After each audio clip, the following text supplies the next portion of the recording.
Om Shrutismriti-Purananam Alayam Karunalayam Namami Bhagavad-Pada-Shankaram Loka-Shankaram Ajnanam Janhavi-Tirtham Vidya-Tirtham Vivekinam Sarvesham Sukadam Tirtham Bharati-Tirtham-Ashraye Vidya-Vinaya-Sampannam Vitaragam Vivekinam Vande Vedanta-Tattvagnam Vidhushekara-Bharatim Sadatmadhyana-Niratam Vishayebhyah Parangmukham Naumi Shastreshu Nishnatam Chandrasekhara-Bharatim.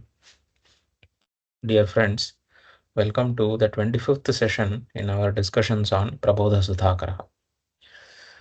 In the previous meetings, we have been seeing various chapters of this text. In today's session, we will be looking at chapter number 10, which is titled as Advaita Prakaranam.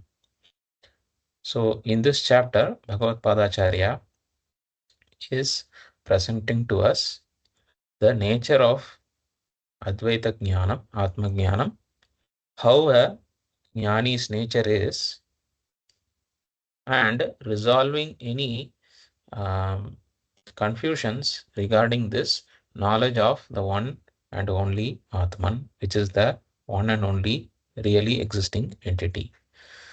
So, in this Prakaranam, the word Advaita is very crucial. That means the negation of any apparent duality which is there. So, the negation of any real duality which is there, that is being done here in this chapter. Let us start. Tadidam ya evamaryo veda brahmahamasmiti sa idam sarvancha syat tasya hi devasya neshate bhutya. So this is verse number 119. This has to be read along with the next verse. So we will read that verse also. Yesham sa bhavatyatma yo anyam atha devatam upaste ahamanyo savanyashchetam yo veda pashuvatsaha. Then one more verse is there in this triad. Ityupanishadam muktistatha shrutir bhagavaduktischa jnani tvatmaiveyam atir mametyatra yuktirapi. Now let us see these three verses together. Coming to this triad of verses, essentially these verses are talking about the jnanam which is attained by the jnani, the Brahmajnani. What is that jnanam?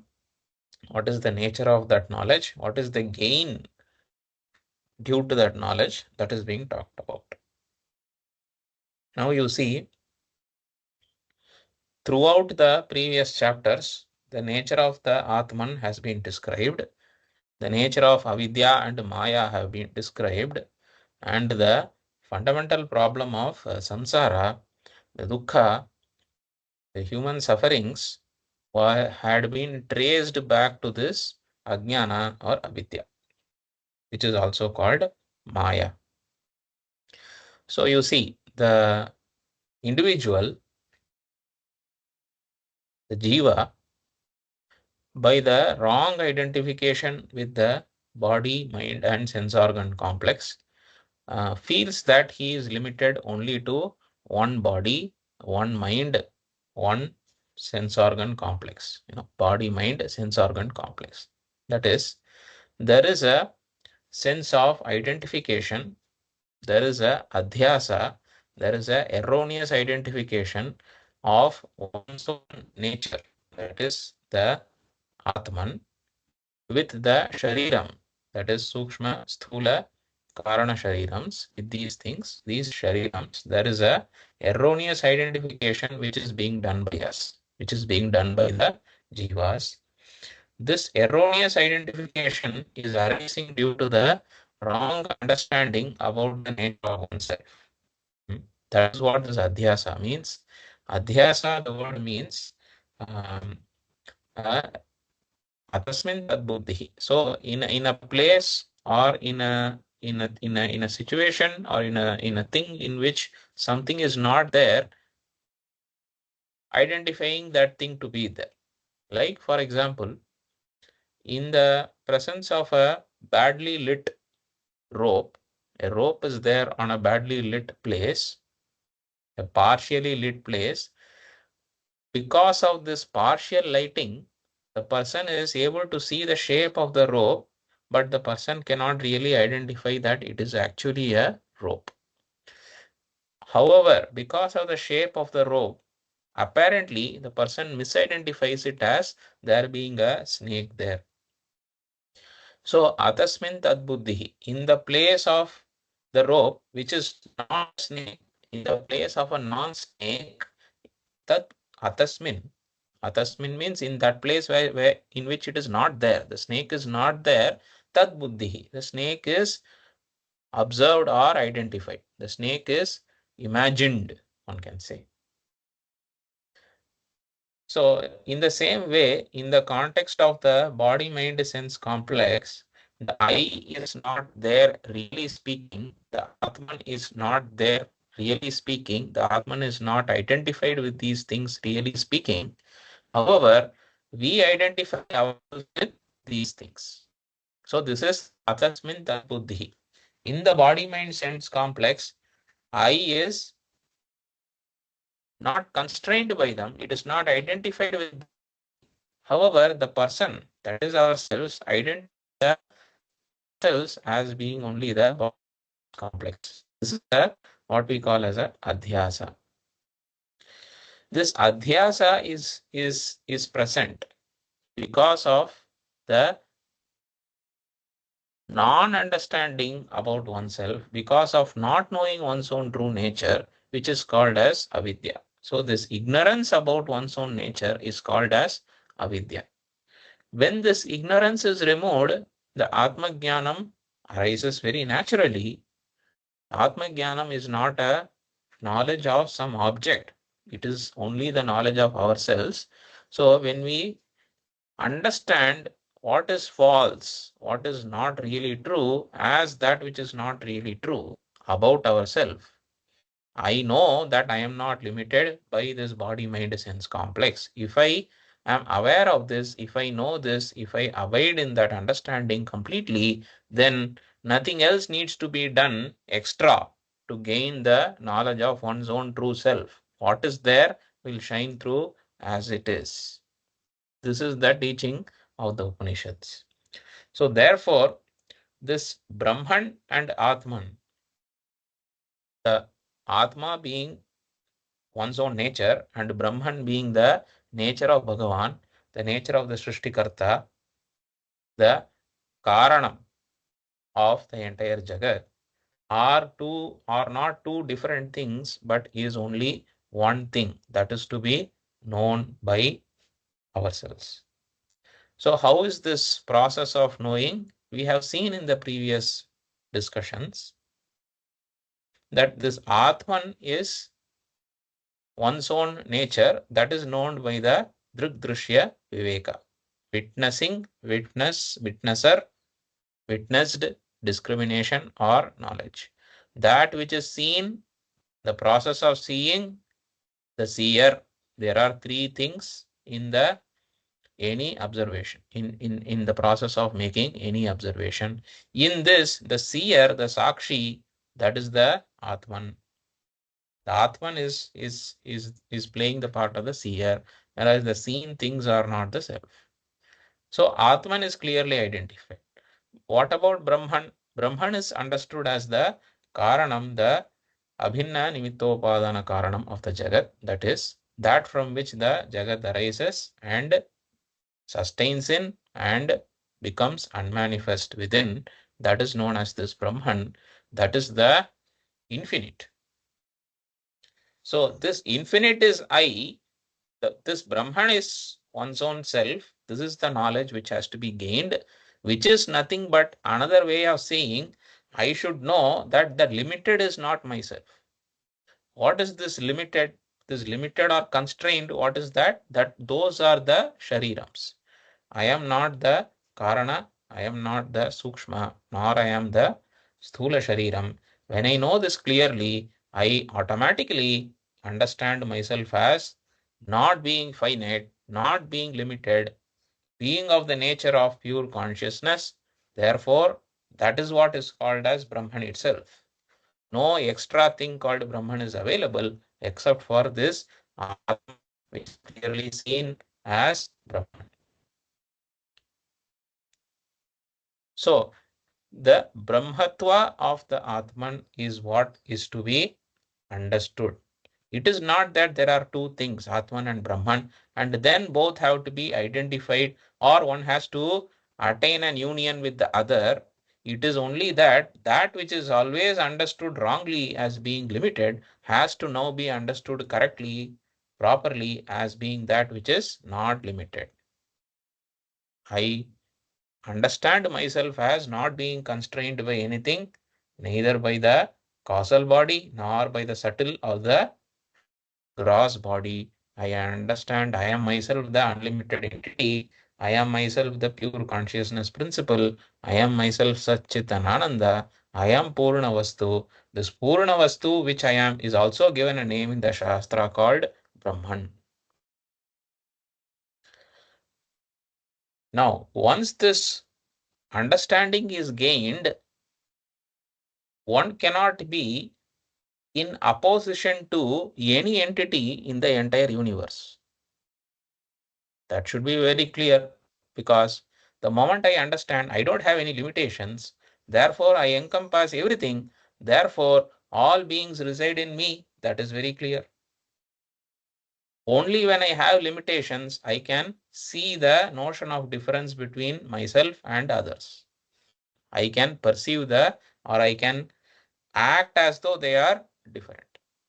This is not possible. The innate feeling within us that I am somebody different from the rest of the people or the other things in the world, that innate feeling will disappear when the knowledge of Brahman arises, when the knowledge of the Atman arises. When I understand my own real nature, this feeling of difference between oneself and others will be completely erased.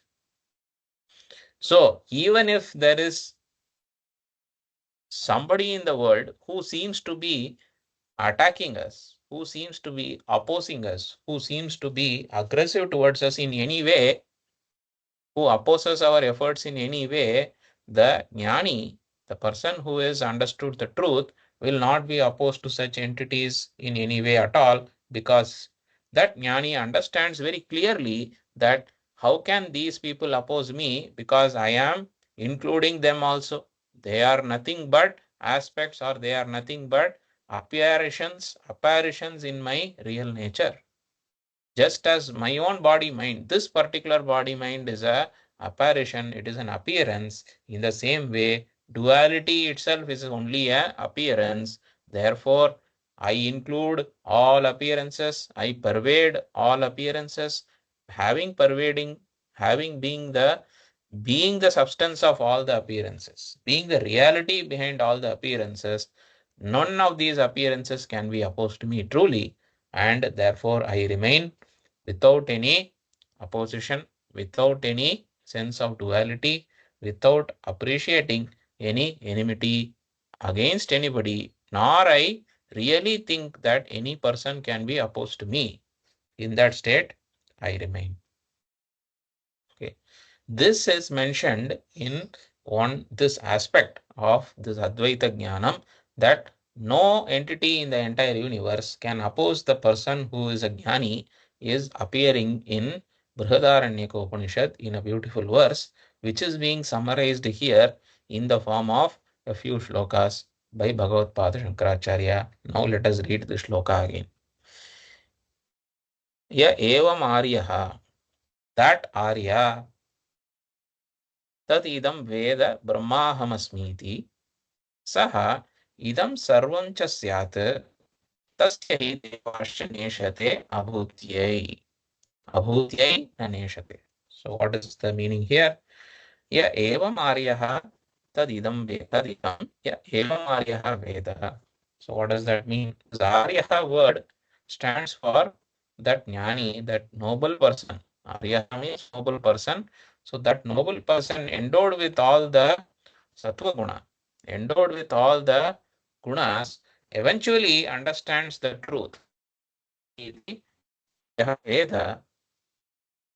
That person now having understood Brahma aham asmi. I am that infinite.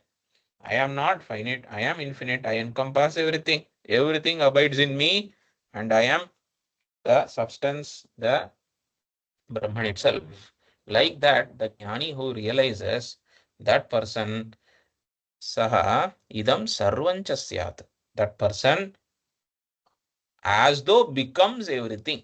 It is not that that person is, sort of um, going from one place to another, becoming everything, or transforming his own nature into everything. It is not like that. Instantaneously, that person understands that nothing exists apart from me. Just as the several objects which are made of wood, even as they are present as it is, in spite of them being there without changing their forms, they are all made of wood. So if wood were a being, if wood were a person, it would say, I include the chair which is made from me, I include the table which is made from me, I include the box which is made from me, I include that pole which is made from me. Everything, every wooden object is made from myself, the wood. So I don't have to destroy everything to make them into me. They are already me. Nor I have to, the wood, have to go anywhere to become anything really, because they are all me already. They do not exist. The chair, the table, the various other wooden objects do not exist apart from me, who is the wood. Me being the wood, I pervade everything. It is pervasion here. Pervasiveness here is not an action done by me. It is an automatic understanding that I get when I observe that nothing exists apart from me. None of these wooden objects exist apart from me. In the same way, this person who understands Brahma Aham Asmi, that Brahman alone is the cause for the entire Jagat. So therefore, he has become everything instantaneously. He recognizes himself as everything instantaneously. Such a person, Devascha na eshate, Devascha neshate abhutyai. So that person is not, cannot be violated from his wonderful experience of oneness, violated from his wonderful understanding of oneness by even the great devatas. Even the devas cannot reject this person's understanding. The devas generally, if you recollect our Puranas, etc., these devas will be sometimes interfering with the tapas done by people for various reasons. The devas will not like sometimes the tapas done by various people. And also it is said, because the devas depend on the person's karma. So normally we also do karma towards the devas, and sometimes it is said that the devas depend on the karmas done by the human beings to satiate themselves. So therefore, they prevent anybody from getting the Atma Jnana. So it is said in some, some kind of a metaphorical way, one might say. Essentially, that avidya doesn't let us, that ajnanam or avidya, which is present, doesn't, free us immediately from its clutches. It is not that it is holding us, it is the entity holding us back, but because of our habituated experiences in the world, because of our habituated way of acting in the world, we hold really ourselves back, and we cannot free ourselves so easily, apparently. We don't let ourselves go, apparently. This is said in a metaphorical way, as the devas do not permit us to, gain the knowledge so easily. But for the person who has already gained that knowledge, then the devas don't have any power over that person at all. Devascha neshate abhutyai. So that from that bhuti, from that knowledge of oneself, from that bhava, the sarvatma bhava, that I am everything, and through this whatever ananda purnatvam, that sense of completeness is gained by that person, the jnani. This sense of completeness cannot be rejected by the devatas. The devatas are powerless towards this person. So the Upanishad and Acharya here go even further and tell the reason, the explicit reason for why this is happening, why the devas cannot touch the jnani. So what is this verse? Let us read. Esham sa bhavatyatma yo anyam natha devatam upaste ahamanyo savanyashchetam yo veda pashuvatsaha. So esham sa bhavati atma. Saha, that is the jnani, becomes the devas atma. Esham atma bhavati. Why they cannot reject? Because this person has included the devas also within his scope. Which person? The jnani includes the devas. So if the devas were to reject the jnani, devas were to oppose the jnani, it would be as though the object made from wood wants to oppose the wood. The object made from clay wants to oppose the clay. Is it possible? Can the wooden table exist without the wood? Can the table be opposed to the wood? It cannot be, of course. If the table were opposed to the wood, if the table were to say, "Oh, wood, get away from me. Let me remove all your powers," it would be a hilarious thing to say because the table itself is made of wood only. If the wood were to be stripped of all its powers, the table itself would not exist. If the wood were to disappear, the table would simply disappear. The table is simply a nama rupa. It is simply a name and a form given to wood. The substance of the table is the substance of the wood. The the substantiate aspect of the table is nothing but the substantiate aspect of the wood. The table does not exist, cannot exist apart from the wood, whereas the wood can always exist apart from the table. The wood encompasses, at the same time transcends the table. The wood encompasses and transcends the wooden chair. All forms of wood individually are transcended by wood. Wood is bigger than all of them, infinitely bigger than all of them. In the same way here, the Atma, the Jnani, the Brahman, who the Jnani has understood to be himself, is infinitely larger than these devas, includes these devas also within its own, reality. Therefore, the devas cannot oppose. That I hope that is clear. Yo anya matha devatam upaste. So it is going ahead and talking about the other people apart from the jnanis who feel that these devatas are somebody else and I am somebody else. What is their status? Yo anyam atha devatam upaste ahamanyo asavanyashchetam yo veda pashuvatsaha. So it is giving them a nice scolding. What is giving? The shloka here, the Upanishad in the original Upanishad, Brihadaranyaka Upanishad, is giving a nice scolding to the people who think I am a limited individual, I am praying to somebody who is different from me. Yo anyam devatam upasate ahamanyah asau anyasche asau anyasche tham yo veda pashuvatsaha. So those people, yo veda, those people who think aham anyah asau anyah, I am different, devas are different really, we are two different things really. Those who think like this, they are like what?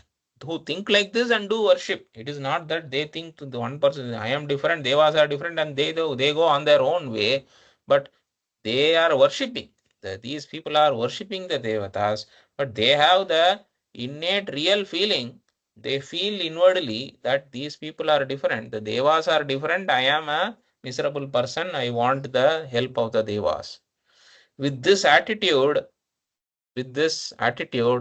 those who worship the devas, they are like animals. Pashuvat saha. Here the word animals here, Pashu here stands for some animals, but the context in which this arises is the Brahmajnana context. In that Brahmajnana context, one has to understand that this is not a scolding given to some people like you are a donkey, something like not like that.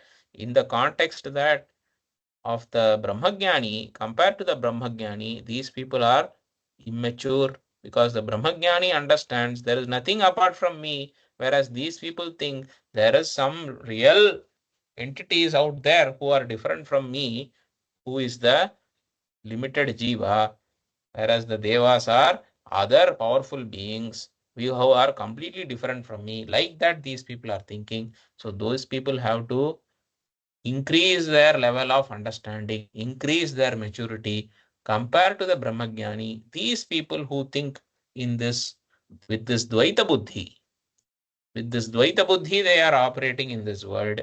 These people who act in this world with Dvaita Buddhi are secondary, are less mature, less knowledgeable compared to the Jnani. So, this less knowledgeable, less mature here is indicated by means of a powerful word which is Pashuvat Saha. Saha Pashuvat. They are like animals. Why the animals is being compared? Because these people, like animals, they don't use all the available resources to understand the truth. Like animals don't have the capability of using their thinking ability, like for many reasons, whatever it may be, they don't use their thinking ability properly. Because they are not capable. In the same way, these people who have operate in this world with Dvaita Buddhi, they have a long way to mature and go. They are not using their complete resources again for whatever reasons to understand the truth of the Advaita Atma. Now the next verse is telling us that this is the conclusion. This is the conclusion of the Upanishads. The conclusion of all the Shastras is nothing but this Advaita Atma is the only reality, and the Jnani is the person who has known this truth. It Upanishadam Muktistatha Shrutir Bhagavaduktischa Jnani Tvatmaiveyam Matir Mametyatra Yuktirapi. So here Upanishadam Muktihi iti. So in this way, the Upanishad has told which Upanishad. This verse as such, the previous three verses is another style of writing the Upanishad verse as it is, which appears in the Brihadaranyaka Upanishad. Tatha Shrutihi Bhagavaduktischa. So in this way, all the Shrutis are saying. It is not only that it appears in one place. The entire purport of the Vedas, all the Veda, the complete Veda, totally is giving us this knowledge only. Bhagavaduktischa, even the Bhagavad Gita is also giving us this knowledge only. And there is a verse in the Bhagavad Gita which says, Jnani tu atmaiva me matam. This is my understanding. Krishna says, this is my conviction. What is my conviction? My conviction is that the Jnani and I are no different. We are both identical. So what does it mean? It is not Mr. Krishna who is identical with the Jnani. It is that Krishna who understands himself as Brahman is identical with the Jnani who understands himself as Brahman. Both are Brahman. Jnani to Atma iva me matam, Bhagavan is saying. So as Brahman, Jnani and Krishna are identical. This is my conviction, O Arjuna. Like that he has told in the Gita. So Jnani tvatmaiveyam matir mama iti atra yuktirapi. So in the Bhagavad Gita, he has told this. In fact, this does not violate logic also. This does not violate logic also. This does not violate the rational conclusion also. It is not that it is arrived. This conclusion is arrived at only through logic. Veda Pramana is very much essential to reach to this conclusion. Veda Pramana, which is unfolded through the means of a suitable guru, through the means of the guru, is very much essential for a person to understand this conclusion and appreciate this conclusion and assimilate this conclusion. Guru and Veda Vyakya are the Pramana. However, as the Guru and Veda Vyakya together unfold this knowledge, it becomes clear to us that this knowledge is not opposed to rational thinking. By logic, one cannot reject this knowledge. So, therefore, this knowledge is very much unopposed to thinking, rational thinking, the rational mind. So, therefore, it becomes, in fact, this rational thinking ability becomes very much important to establish the conclusion of the Vedas as the Advaita Atma Jnanam, that they reveal the Advaita Atma. So, this mind, the intellectual understanding is very crucial. At the same time, the understanding has to be gained through Veda Pramana unfolded by the Guru. So, therefore, it is not opposed to intellectual thinking, it is not opposed to rationalism. So, therefore, Yuktihi api. Yukti here stands for logical thinking, rational thinking, etc. Application of the mind, application of the intellect. It stands, this knowledge of Brahmatma Jnanam, this knowledge of this Brahmatma Aikyam stands as it is and undisturbed and in fact established through the application of the intellect on the words revealed to us by the Vedas, by the Upanishads, via the Guru. So therefore, it is remains undisturbed by these things. So all the various pramanas, whether it be Shruti, the Shabda Pramana, and the derivative of the Shabda Pramanas, which is in the form of Bhagavad Gita, and of course the Anumana Ityadi Pramanas, they are all remaining unopposed to this knowledge. They establish this knowledge, they help to establish this knowledge. So this is the ascertained conclusion of all the Vedas. That is what is told by this verse. Now, in the next two verses, Acharya is leading to us to understand the nature of the Jnani. The Jnani who has known that I am Brahman is still operating in the world at the same time, unlike those who are caught up in samsara, he or she is not affected by anything that is happening in the world. So there is a apparent dual nature to the jnani. One nature, in one aspect, if you look at the jnani, he is still a person. He seems to be attached to a body, he seems to be attached to a mind, and he has his own actions, and he may have his own idiosyncrasies, behaviors, etc., etc. So many things which may be particular to the jnani may be there, which are particular to the person. At the same time, the jnani knows that I am Brahman, I am the infinite, and this infinite cannot have any particular properties because the infinite is all encompassing, it is omniscient, it is omnipresent, etc., etc. Right? So, this Brahman, which is not attached to anything, which is free from all kinds of specific properties, which is free from all kinds of specific forms and colors, specific attributes, is there on the one hand with the jnani as the jnani. At the same time, the jnani is a person in this world. So how are these two aspects reconciled in the Shastra by the Shastra that is being described here in the form of a example? Ruju vakram va kashtam hutashadagdham sadagnitam yati tat kim hrastagrahyam ruju vakrakara satvepi. So the example given here is of a piece of wood, a branch or something, kashtam, a piece of wood or a branch, which is thrown into the fire. Utasha dagdham, which is thrown, which is burning in the fire. Sad agnitam yati. So when that piece of wood is thrown into the fire, it catches fire and it burns. It is burning. So originally this branch might have been rujuva vakramba. It could have been straight. Ruju means straight. It could have been vakram. It could be crooked in multiple places. No matter what it is, it has caught fire and it has been burnt. All the wood is now present in the form of ash. However, think about a scenario where this branch retains its apparent structure. So originally, if it was straight, even after burning, imagine that it is a bunch of, it is just ash now, but then it is continues to be straight. It is like hot burning ash, but it continues to be straight. If it was crooked, imagine that now it is burning, it is converting itself into ash, but now it is remaining crooked. The shape is not getting disturbed. It is only that content is becoming, it is alit.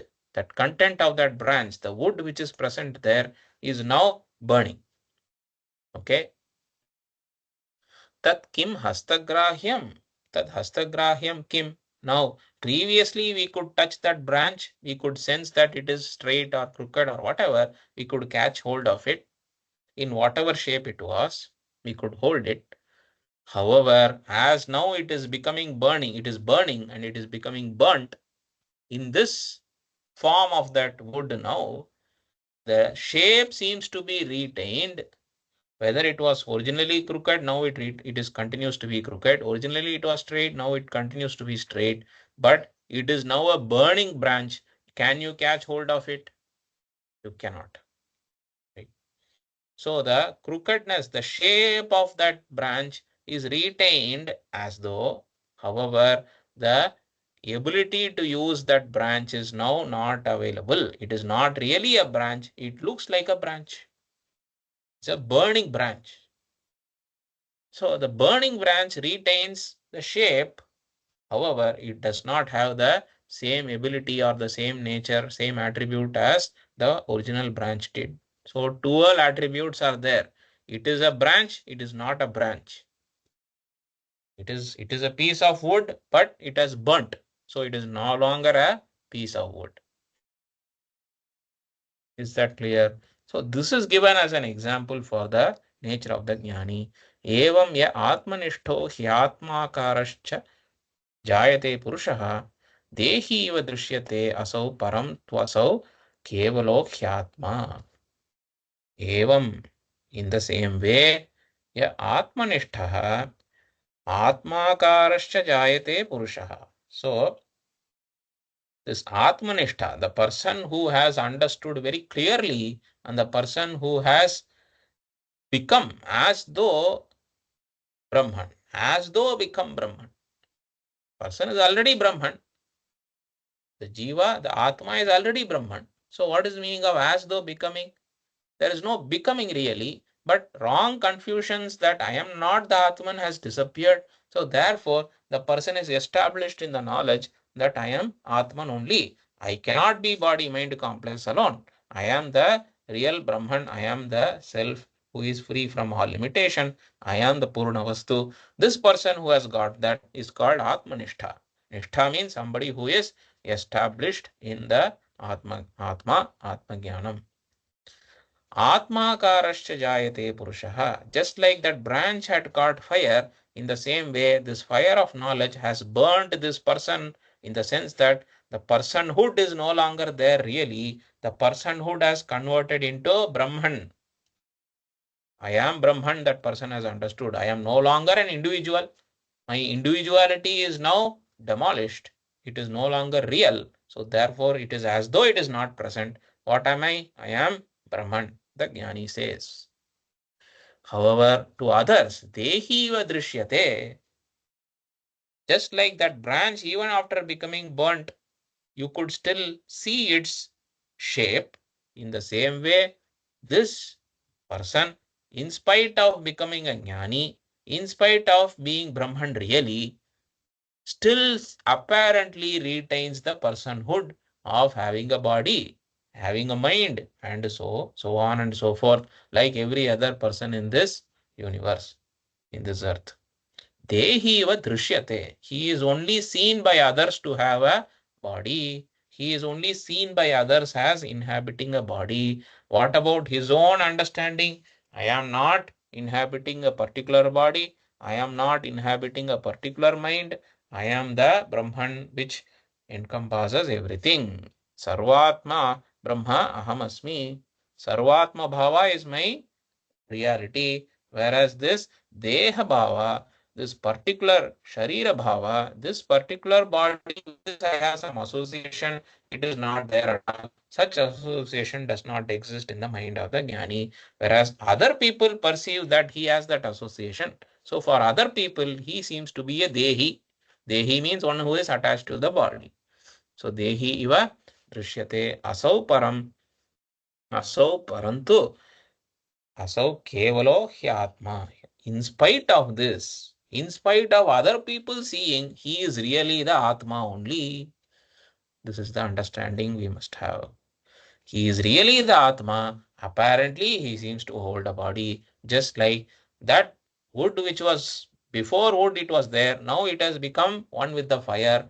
It retains its shape for some time, apparently. In the same way, the Jnani is really Brahman. It seems to be that Brahman seems to have taken up a body. That Jnani seems to retain the body for some time. That's all. Really speaking, body is not the nature of the Jnani. So with this, we will close today's session, and keeping this verse in mind, we can say that whenever we present ourselves in front of Acharya, whenever we think of our gurus, we should always understand they are Brahman. They are nothing but Ishvara in real form, just appearing to us for our benefit in the form of a body, with that attitude that they are the highest supreme being. They are Brahman.